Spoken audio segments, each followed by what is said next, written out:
keep the Boss Katana Gen3 50 watt. It was the EX model. I just posted a video about it. I decided to stick with the 100 watt Mark II version.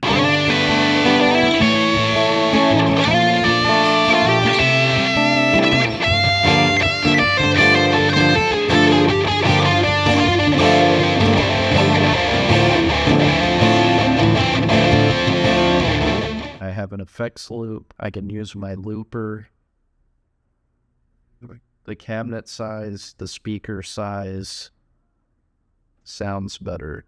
I know they retuned the cabinet in the EX model.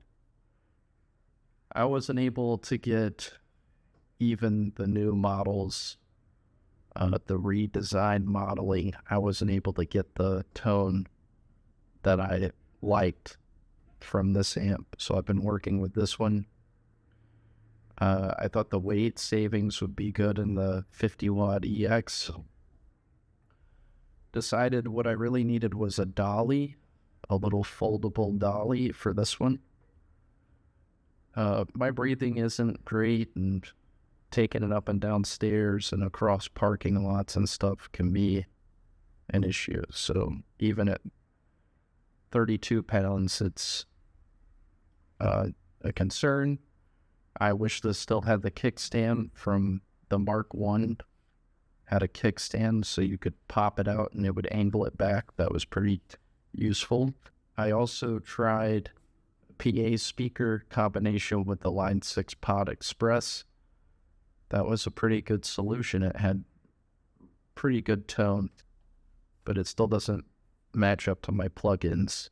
So I like this because I use it with my acoustic guitar. I plug in here, use the preamp for the acoustic channel. I use the reverb, and I mic the cabinet, and those are where my rhythm tones for the acoustic come from.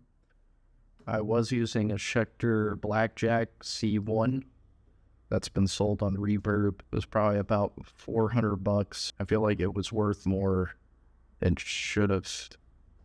I think that was a great price. I hope my customer's happy. But most of my backing tracks, that's what I used for rhythm tone, was the Schecter into here, and just mostly clean tones.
I sold the Schecter was my Ibanez RGAT62, and I'll actually get it. It's actually in pretty rough condition.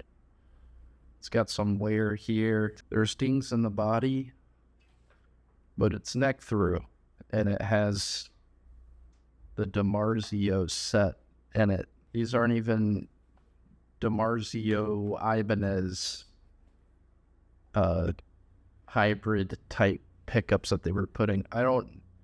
This particular year, if anything happens to this guitar, it's going to a tech. This is my Desert Island guitar. The reason I like it has a 400 millimeter radius, so the neck is super flat. The neck is pretty thin. Again, there's no bolts here to worry about. The tone is unbelievable. I've got it tuned to D standard. That's my tuning that I'm using. Just to take some slack out of the strings, make it a little bit easier to play and still maintain some tuning stability. I have plans to get some glow-in-the-dark paint and just paint here, try and make my inlays a little bit more visible. I was thinking about putting decals, but because the inlays are offset, the decals will probably not work because they're designed for your standard placement of your decals. So my next step would be a Vox Valvetronics, a 30 watt, either an old one or a brand new one. I know the brand new one has a power brick and a barrel plug, which people don't like at all. I don't know if that's a deal breaker, but you know, the quest for tone, I would say, is over for me. I really like the clean tones I get out of this thing. I think it's worth that just for that. But the acoustic guitar, there's a lot of purists that would prefer to do a dual mic, actually mic the acoustic. And for me, that's just not practical. My acoustic is a Donner acoustic electric. I'm not sure of the model. It's not super nice, doesn't have great tone, just acoustically, but when it's plugged in to something like this or a PA, I get nothing but compliments on it. So that's where I'm at now. There's new music in the works, but right now I'm just working on adding harmonies. So, hope you enjoy the video.